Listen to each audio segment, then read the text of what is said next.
The Discuss, diskusi with Shera, Kansa, Aya, dan Tia. Ih, rame banget Mil. Emang kita mau ngapain sih di podcast kali ini? Podcast kali ini tuh kita bakal bahas yang daging banget, yang wow banget. Dan after nonton podcast kita ini bakal dapat knowledge-nya. Daging, wow, terus habis itu bakal dapat knowledge. Emangnya kita nih rame-rame kayak gini mau bahas apa? Jadi kita tuh mau bahas tentang hukum ketenaga kerjaan. Hukum ketenaga kerjaan. Emang menurut kamu sendiri hukum ketenaga kerjaan di Indonesia kenapa Mil? Dan gimana sih penerapannya? Jadi menurut aku itu hukum ketenaga kerjaan itu simpel, aturan yang ngatur hubungan antara pekerja sama perusahaan. Nah, jadi biar dua-duanya jelas haknya apa, terus kewajibannya apa, mulai dari jam kerja, gaji, cuti, sampai hal kayak keselamatan kerja atau aturan PHK. Jadi intinya hukum ini itu dibuat biar kerja tuh nggak ada yang dirugiin dan semuanya itu berjalan adil dan aman. Oh, jadi hukum ketenaga kerjaan tuh tentang ngatur orang yang kerja lah ya gampangnya. Tapi Mil, kalau misalnya aku boleh nanya nih, berarti itu tuh masih ada relate-nya sama kejadian di tahun 2021. Masih ingat nggak kamu? Ingat. Tentang Omnibus Law nih, buat lawmates yang mungkin udah lupa, aku mau ingetin lagi kalau misalnya di tahun 2021 sempat ada peristiwa di mana itu ada pro kontra dari berbagai pihak mengenai Omnibus Law. Nah, makanya kita di sini nih rame-rame mau ngebahas tentang hukum ketenaga kerjaan dalam kasus Omnibus Law. Penasaran nggak sih kayak gimana? Nah, kalau misalnya ditanya kenapa sih Omnibus Law tuh pro kontra banget waktu itu, karena ngerasa aturan itu terlalu tinggi, ditambah kayak merugikan banyak pekerja.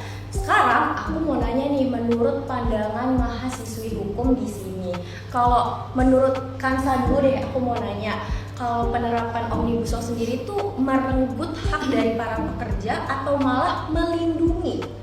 Oke, aku jawab ya. Secara konsep memang Omnibus Law ini kan mau menyederhanain aturan biar pasar kerja ini lebih fleksibel ya. Cuman, tapi dari sisi perlindungan pekerja sendiri, efeknya cenderung bikin posisi pekerja itu lebih rentan karena aturan-aturan yang ada nih kadang membuat pekerja jadi bingung sendiri nih karena aturannya yang kurang jelas. Makanya ada demo yang tadi Kira sebutin tuh. Nah, contohnya tuh paling terlihat ada di pasal 156 Undang-Undang Cipta Kerja yang bilang dia tuh menurunkan komponen pesangon sehingga jaminan saat PHK jadi lebih kecil dari aturan lama. Jadi pesangonnya akan lebih kecil lagi tuh di UU Cipta Kerja nomor 156 ini. Nah, hak-hak seperti BPJS, cuti dan upah minimum sebenarnya tetap dilindungi, tapi dari sisi kepastian dan jaminan jangka panjangnya ini dari pekerjanya jadi lebih mudah terdampak perubahan pasar kerja itu sendiri. Nah, jadi secara hukum perlindungannya masih ada, tapi kekuatan posisinya di pekerja tuh jadi lemah gitu dan malah memberikan yang lebih memperkuat si perusahaannya itu gitu sih. Jadi juga masih rada tumpang tindih gitu ya. Agak abu-abu gitu Agak ya. abu-abu, Agak jelas gitu. Kayaknya lebih menguntungkan si perusahaan. Mungkin kasarnya bisa dibilang seperti itu kali ya. Makanya itu yang kenapa orang-orang demoin lawmates. Kalau lo sendiri gimana nih? Menurut pandangan lo Omnibus Law sendiri ada yang ngebingungin lo nggak sih? Ada sih. Jadi PHK itu kan PHK sepihak itu real banget kejadian di mana-mana kan. Nah, dengan aturan baru setelah Omnibus Law terus prosedur PHK ini berubah banyak nggak sih? Nah, pekerja jadi makin sempit ruang gugatnya atau malah aturan makin clear dan gampang dipahami? Kalau dari aku sendiri itu, kalau kita ngomongin PHK sepihak nih, setelah Omnibus Law ini emang prosedurnya itu jadi lebih panjang dan lebih banyak sebelum Omnibus Law itu prosedurnya emang lebih panjang dan lebih banyak layer perlindungannya buat pekerja. Misalnya kayak dulu tuh kalau perusahaan mau nuntut mau PHK itu tuh nggak boleh asal PHK tanpa ada kesepakatan dari putusan lembaga perselisihan dulu. Jadi emang prosesnya agak ribet, tapi itu yang bikin pekerja itu punya posisi tawar yang lebih kuat gitu. Nah, setelah adanya Omnibus Law ini, prosedurnya tuh jadi lebih dirapihin gitu. Jadi dibuat lebih simple, yang artinya perusahaan itu tetap bisa melakukan PHK dengan dasar tertentu, bahkan jadi lebih mudah gitu. Dan kalau pekerja ini emang keberatan, baru bisa menggugat lewat jalur resmi. Misalkan mediasi dulu, abis itu kalau emang udah mentok banget, baru bisa ke pengadilan hubungan industrial. Pengadilan hubungan hubungan industrial. Yes, jadi betul. itu tuh pengadilan yang nanganin sengketa buat kayak contohnya PHK, terus perselisihan kesepakatan atau hak, terus perselisihan antara serikat pekerja dan perusahaan itu sendiri gitu. Jadi ruang buat pekerja itu sebenarnya bukan hilang, cuma arahnya aja yang berubah. Jadi kalau dulu sebelum Omnibus Law itu perlindungannya tuh lebih kuat di preventive action atau pencegahan sebelum di PHK-nya itu sendiri. Kalau setelah Omnibus Law terus keluarnya PP nomor 35 tahun 2021 itu jadi lebih repressive action gitu. Jadi setelah ada PHK perlindungannya justru lebih kuat begitu. Makanya si pekerja-pekerja ini tuh harus banget melek prosedur gitu biar nggak skip hak-haknya. Berarti ya kalau yang aku tangkap dari Aya dan juga Kansa tadi punya pendapat rada jomplang ya, yang satu keterpihakan ke perusahaan, yang satu lagi juga masih pihak ke pekerja. Makanya nih itu jadi perdebatan waktu itu. Nah sekarang nih Zia, aku kayak pengen tanya sama kamu nih, menurut pandangan kamu kan banyak banget ya perusahaan-perusahaan yang dimana open recruitment-nya tuh nahan ijazah. Nah, kalau misalnya menurut kamu sendiri tuh sebenarnya wajar nggak sih kalau misalnya hal itu terjadi? Sebenarnya kalau kita bahas tentang penahanan ijazah ya, hal itu tuh nggak ada dasar hukumnya sama sekali. Mau sebelum Omnibus Law, setelah Omnibus Law, itu tuh nggak ada dasar hukum yang menjelaskan bahwa perekrutan sebuah perusahaan itu harus menahan ijazah seseorang. Apalagi ijazah ini kan sebagai identitas pribadi ya, bukan sebagai sesuatu yang untuk dijadikan sebagai jaminan gitu loh, Mitch. Jadi kalaupun misalnya ya perusahaan-perusahaan di luar sana melakukan hal tersebut, itu masuk ke tindakan pelanggaran yang mana itu sebenarnya nggak boleh, itu tidak legal gitu loh, mates. Dan ya seperti sekarang ya realitanya masih banyak banget perusahaan yang melakukan hal tersebut gitu. Jadi ya kalau bisa kedepannya mungkin kita lebih sadar akan hukum gitu ya, lebih bisa memperbaiki sistem tersebut seperti itu. Berarti nih ya buat the Giskas dan Lowmates yang di luar sana, disclaimer-nya adalah kalau nyari perusahaan apa jangan yang nahan ijazah. Karena ijazah tuh punya kita guys. Iya dong. Masa mau ditahan sama orang luar, terus kita nggak bisa kemana-mana dong. Iya. Jadi kayak stuck ya kan, horor juga. Iya. Ketergantungan ya. Suaranya jadi ya agak berat nih. Karena mungkin bahasannya agak berat ya. Jadi Jadinya bahasannya berat. sesuai yang tadi kita bilang ya, Pembahasannya berdaging dan berat banget. dan yang pastinya bakal dapet knowledge gitu ya. Knowledge-nya langsung dapet banget ya. Nah lanjut nih. Setuju banget. Kalau misalnya dari lo sendiri apa nih pendapat atau hal-hal yang mungkin biar teman-teman Lowmates yang sering masih bingung bisa kejawab sama the discuss di sini. Iya. Apa yang mungkin pengen lo suarakan? Oke nih Lowmates, kita mulai serius ya. Serius. Kita mulai terus lagi kayak yang pertama ya lo. Diam ya. Jadi Lowmates udah diam loh. oke. Berarti kita harus lanjutin lebih serius nih teman-teman. Lanjut nih. Iya. Jadi tuh gue penasaran banget sama outsourcing. Oke. Outsourcing ini kan makin luas ya setelah Omnibus Law. Nah, Omnibus Law ini kasih ruang tambahan. Jadi perusahaan tuh sebenarnya boleh outsourcing sampai batas mana sih? Apakah ada garis batas yang harus dijaga biar tetap sesuai prinsip perlindungan pekerja? Itu sih menurut saya. Contoh bisa dibantu dijawab. Oke. Nah, nomads dari outsourcing sendiri itu kan pengertiannya dia tuh jadi kerja dengan pihak ketiga gitu ya. Jadi kasarannya kayak gitulah secara garis besarnya. Nah, kalau dari batasan-batasan outsourcing sendiri, outsourcing ini memang dibuka lebih lebar lagi nih setelah Omnibus Law. Tapi bukan berarti semua kerjaan tuh bebas di outsourcing, karena pastinya ada beberapa profesi-profesi tertentu yang dibatasi lah oleh outsourcing sendiri. Juga batasannya tetap ada dan paling jelas itu terdapat di pasal 66 Undang-Undang Ketenagakerjaan yang bilang bahwa pekerja outsourcing wajib dapat perlindungan dan hak yang sama sesuai standar ketenagakerjaan. Juga artinya outsourcing ini boleh lebih fleksibel, tapi nggak boleh jadi akal-akalan buat perusahaan. Kebayang. Kalau pekerjaannya nggak melihat tadi yang kayak bilang, nggak melihat prosedur yang ada atau kontrak-kontrak yang jelas, pekerja ini akan jadi apa ya? Jadi akan terkena perangkapnya lah gitu. Jadi kayak jebakan. Iya, terkena jebakan. Karena emang outsourcing ini agak tricky ya kalau memang nggak dibaca secara jelas hak-hak atau perjanjian kontrak yang ada gitu. Jadi perjanjian kerjanya harus jelas supaya pekerjanya juga tetap aman. Mungkin itu sih dari pasal tadi yang aku sebutin yang bisa jadi batasan outsourcing gitu. Itu sih. Berarti balik lagi ya, pekerja ini harus lebih detail lagi baca mengenai kontraknya. Karena kalau yang aku dapat dari tadi ini kayak sebenarnya intinya cuman pekerja tuh harus lebih detail, lebih teliti kalau Iya, misalnya. benar. Jadi jangan karena tawaran gaji gede dikit langsung Jangan gitu ya Lomits ya. Iya, jangan gitu ya, Lomits. Pokoknya kita percaya Lomits di sini pintar-pintar. Betul. Harus teliti. Setuju? Setuju. BTW aku pengen nanya nih kayak UMR di Jakarta tuh berapa sih sekarang?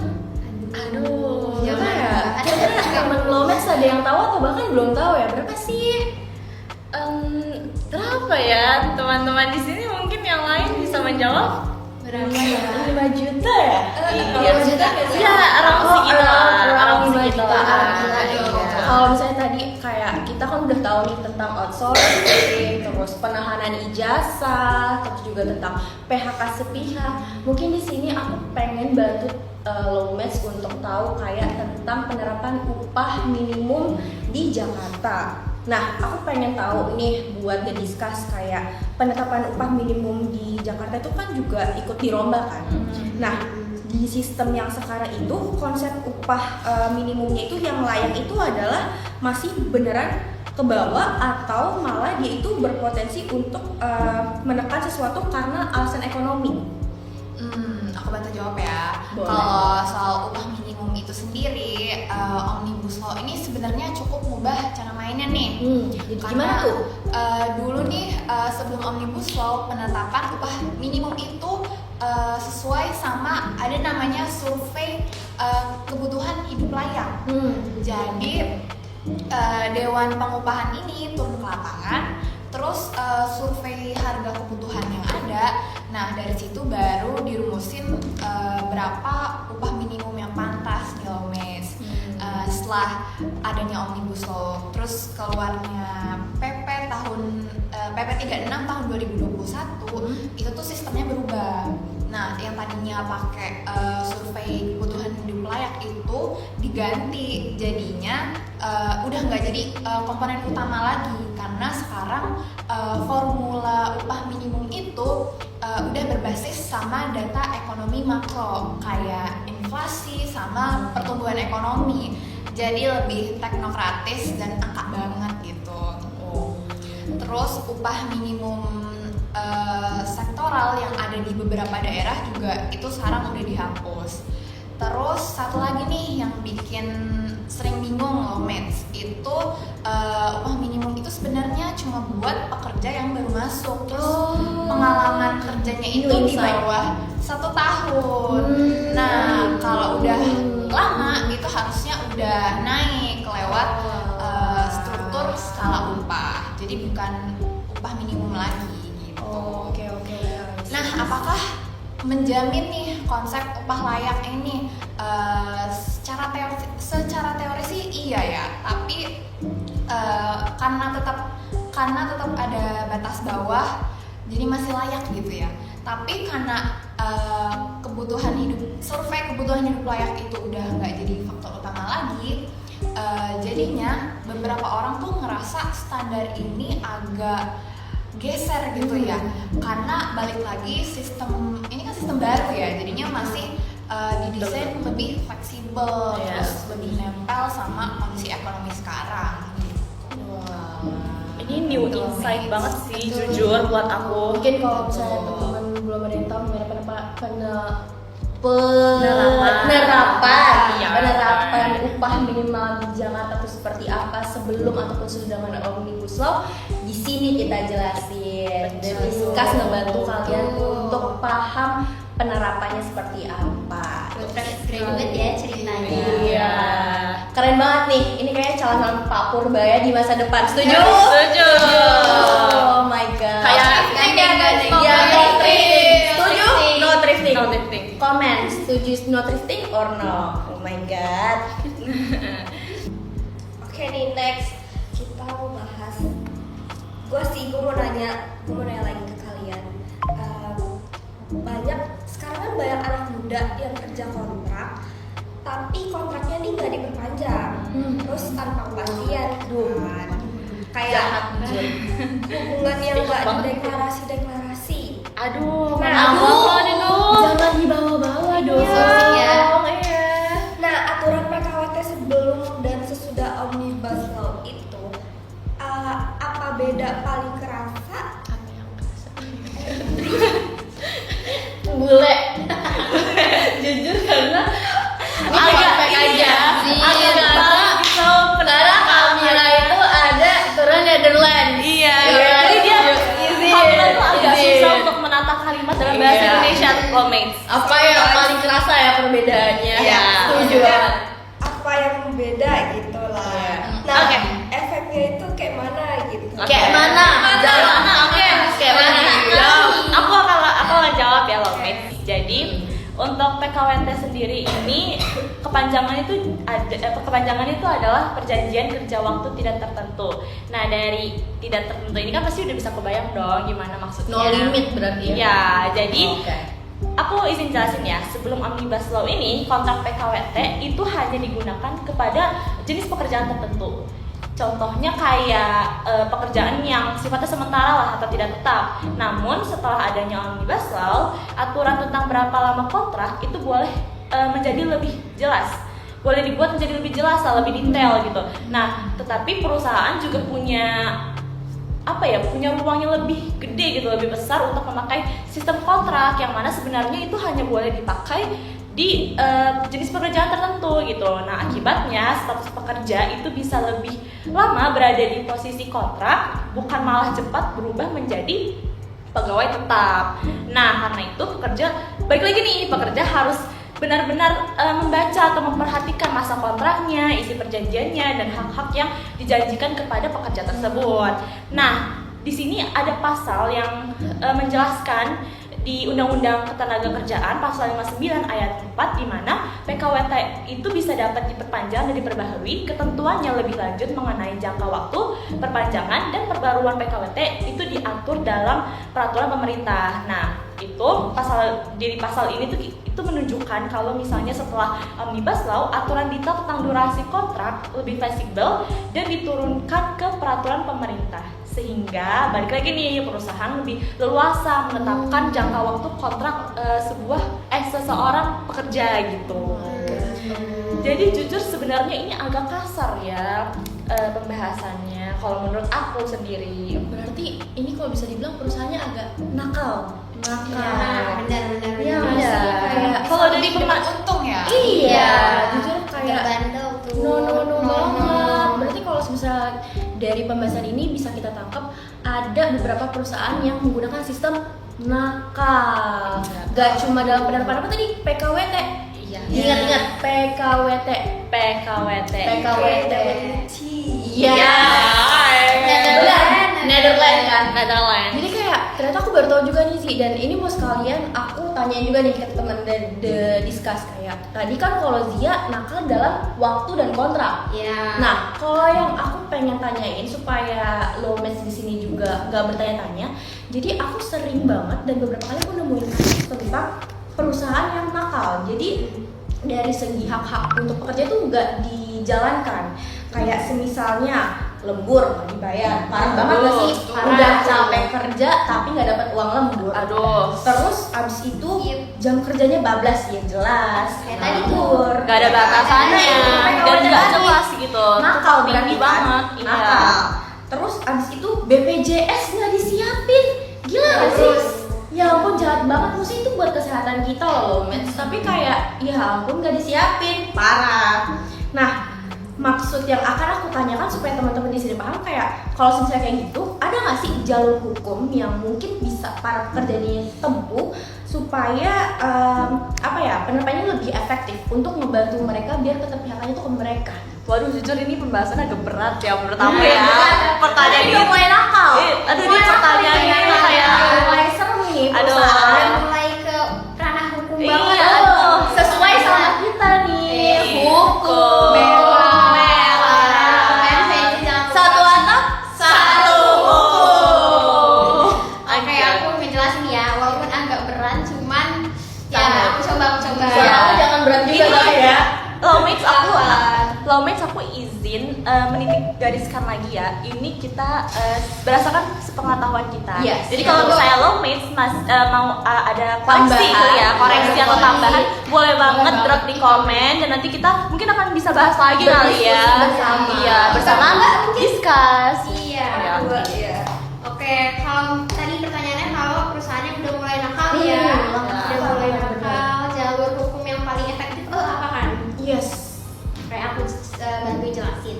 Oke, kalau perusahaan udah mulai melanggar hak-hak dari pekerja itu sendiri yang dibutuhkan oleh mereka, ada nih jalur hukumnya. Misalnya tadi tuh kayak lembur nggak dibayar, BPJS nggak diurus, Aduh, serem banget sih. terus jam-jam yang nggak jelas gitu ya. Jadi jamnya nambah. Jamnya nambah kayak tadi tuh PKWT. PKWT. Si PKWT.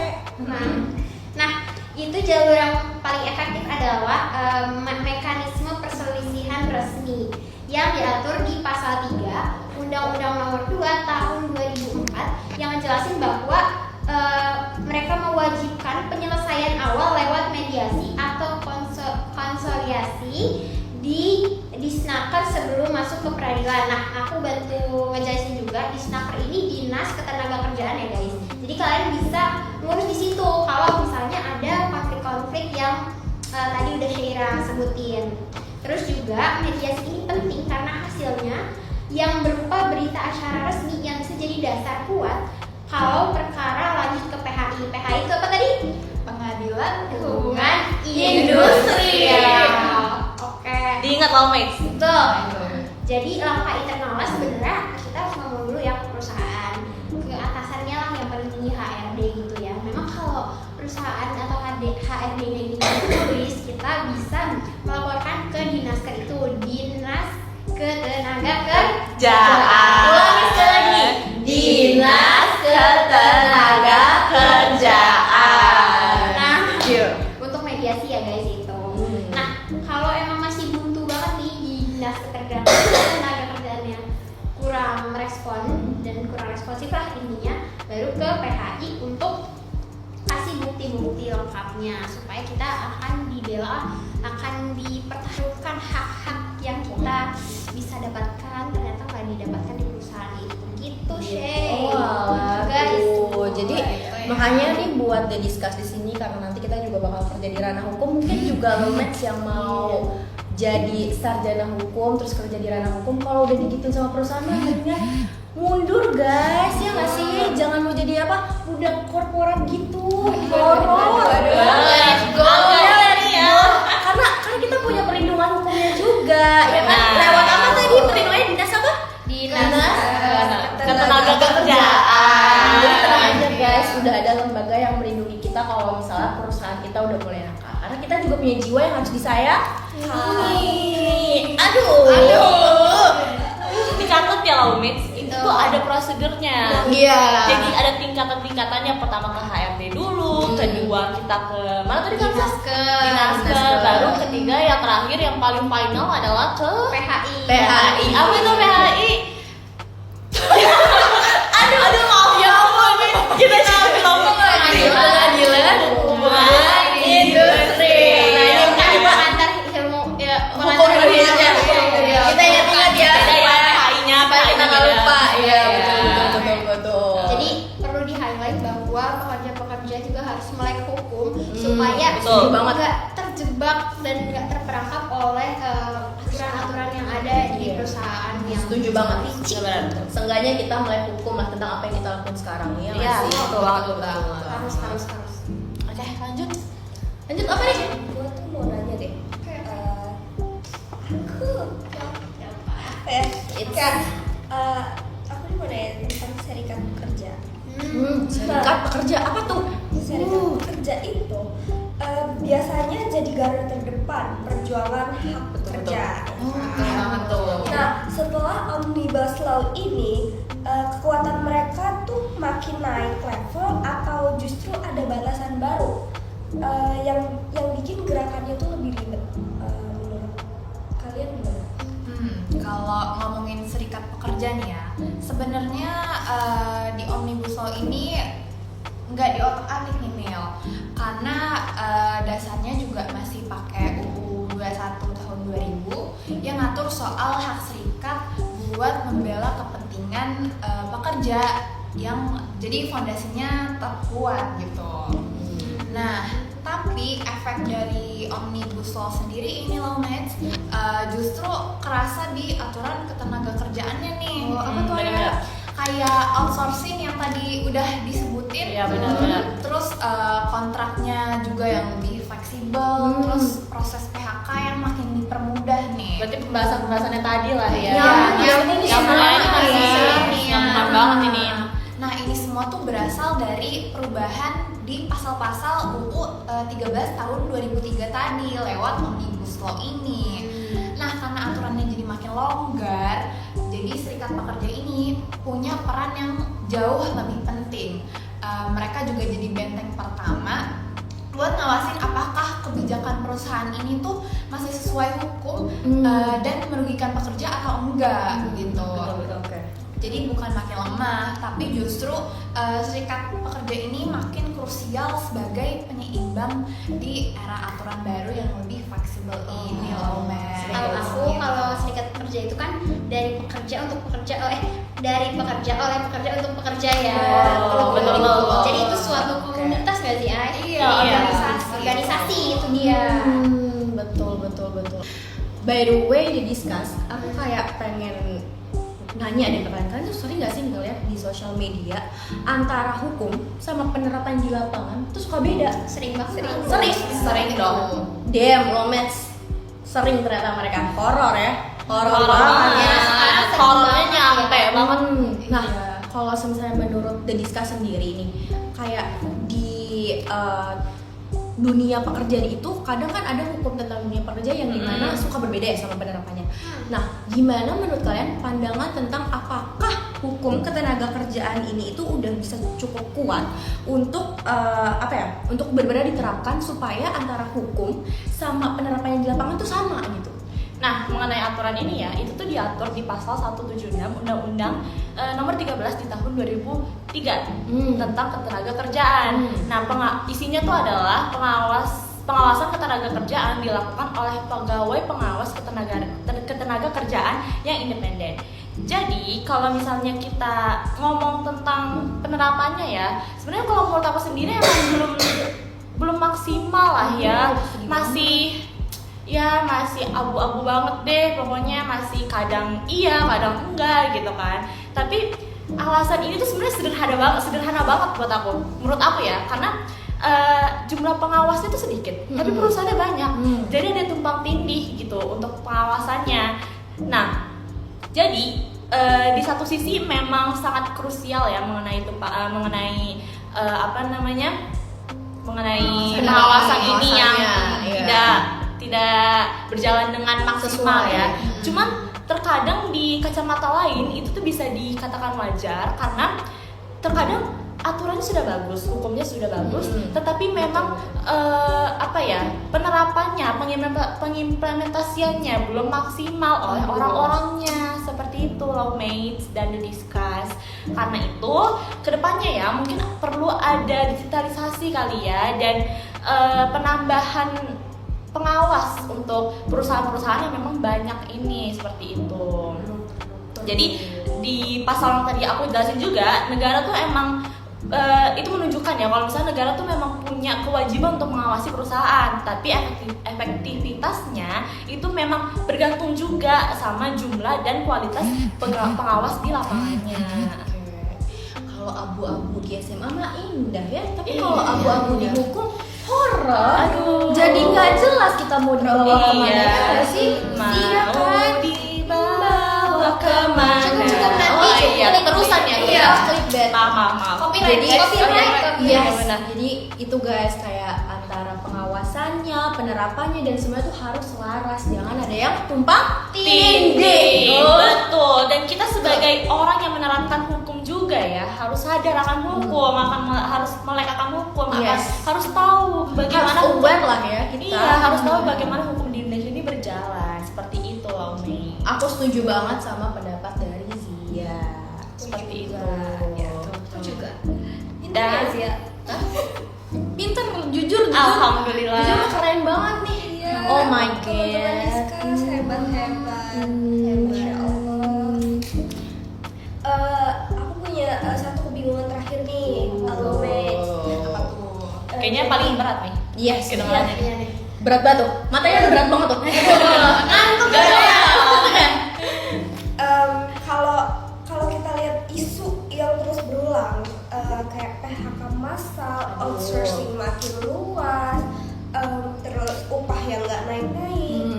Omnibus Law ini sebenarnya menawarkan solusi jangka panjang atau justru berpotensi nambahin problem baru Ups. dalam hubungan industrial. Hmm. Menurut kalian gimana, teman-teman discuss?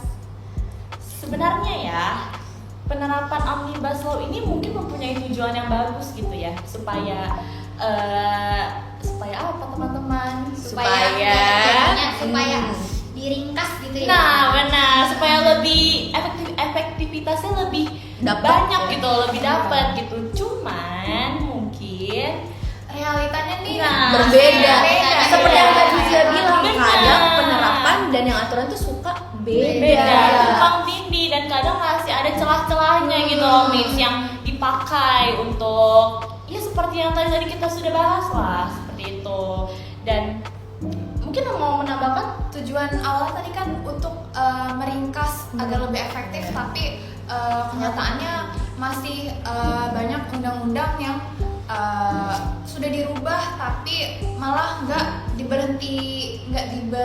tidak diberhentikan apa ya? Jadi malah masih lanjut ya. Iya, maksudnya kayak Waduh. jadi kayak pasal satu dengan yang lainnya itu berjalannya sama gitu. Jadi malah bertambah. Jadi malah Iya. beriringan ya, yang baru dan yang lama jalan semuanya. Jadi malah mempergemuk gitu ya. Iya, istilah mempergemuk itu ya yang sangat-sangat berkaitan dengan Omnibus Law ini menurut aku, karena kayak seperti yang tadi teman-teman discuss sudah kasih tahu, aturan yang lama sama aturan yang baru bener-bener dijalanin dua-duanya. Jadi orang-orang juga rakyat bingung, ini kita mau pakai yang mana gitu kan. Kepecah jadi Iya. Terus juga kalau tadi aku kan ngebahas Omnibus Law kan di awal, jadi emang yang tadi dia sama Ayah udah bilang bahwa Omnibus Law ini kan fungsinya sebenarnya ya untuk memberikan penyederhanaan. Benar. Penyederhanaan. Supaya lebih ringkas lah. Supaya lebih ringkas. Iya. Cuman pada faktanya, pada Lapangannya.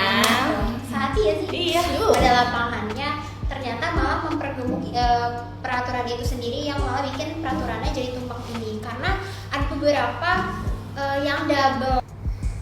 Nah, metode Omnibus Law ini sebenarnya memiliki beberapa manfaat dan keuntungan juga, tapi persoalan apakah metode Omnibus Law ini menjadi solusi utama atau malah memperburuk ya, itu juga dilihat dari seberapa bijak dan matang para pembuat kebijakan itu sendiri untuk mengkajinya dari berbagai perspektif itu sendiri, karena emang Omnibus Law ini sangat kompleks ya. Jadi perlu pengkajian lebih dalam lagi atas banyaknya peraturan yang akan dicabut, diubah, atau bahkan digabungkan. Nah, maka dari itu keberhasilan suatu aturan itu dilihat juga kalau kan Omnibus Law ini atau kayak UU Cipta Kerja ini lihat dari seberapa bijaknya pemerintah, pengusaha, dan juga pekerjanya itu sendiri gitu sih, Shay. Jadi ternyata semua aspeknya tuh harus terlibat ya dalam buat aturan itu. Betul. Nah gitu tuh match. Jadi udah dijelasin sama Aya, sama Jia, sama Kansa tentang gimana sih Omnibus Law, terus PKWT, PHK, terus abis itu sama Kansa tentang tadi penerapan Omnibus Law itu harusnya seperti apa. Well, we hope our lawmates paham ya setelah ini. Tapi sayangnya nih Ji, sumpah 1000 sayang, kita nggak bisa panjangin lagi durasinya. Udah cukup ya. Iya. Pembahasannya. Sampai jumpa lawmates, sampai ketemu di kesempatan yang lain. Siapa tahu ada diskus selanjutnya. Iya, Kalau siapa rame, Kalau rame lanjut part 2.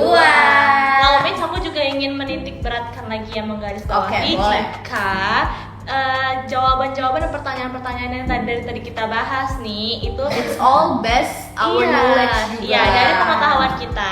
Jika kalau misalnya dari Lawmates ada koreksi-koreksi atau penambahan-tambahan, boleh banget Kita di-share nih ke kita. disclaimer ya. Iya, di disclaimer. Nanti kita masukin di komennya mungkin bisa Because ya. we do still need juga in the information guys. Betul Jadi kita saling sekali. sharing. Sharing Betul is caring. Betul sekali. Yeay. Yeay. Well, ini udah di penghujung Paling dari ujung nih. podcast The Discuss. Jadi Discuss. sangat amat disayangkan. So, bye-bye Lawmates. Bye-bye. Thank you for watching Lawmates. Selamat lagi. Bye. Halo Bu Diani. jadi kita dari kelompok 2 mau mengucapkan banyak-banyak terima kasih untuk Ibu selama 1 semester ini karena udah ngajarin kita Udah Dari bimbing basic kita banget. dari awal masuk pertama kali di UPN. Dan makasih banget Ibu udah kasih impression yang sangat amat baik ke Iya. kita. Yang Dan- ramah banget. Ibu selalu mempermudahkan Selalu segala sabar. tugas kita. Terima Dan- kasih banyak Ibu. Iya, Terima dan kasih kan untuk berapa bulan wawasan-wawasannya ini. ya. Iya.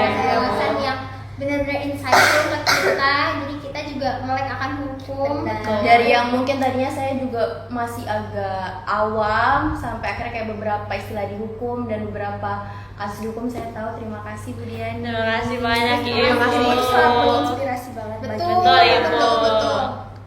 Oke. Terima kasih. Terima kasih.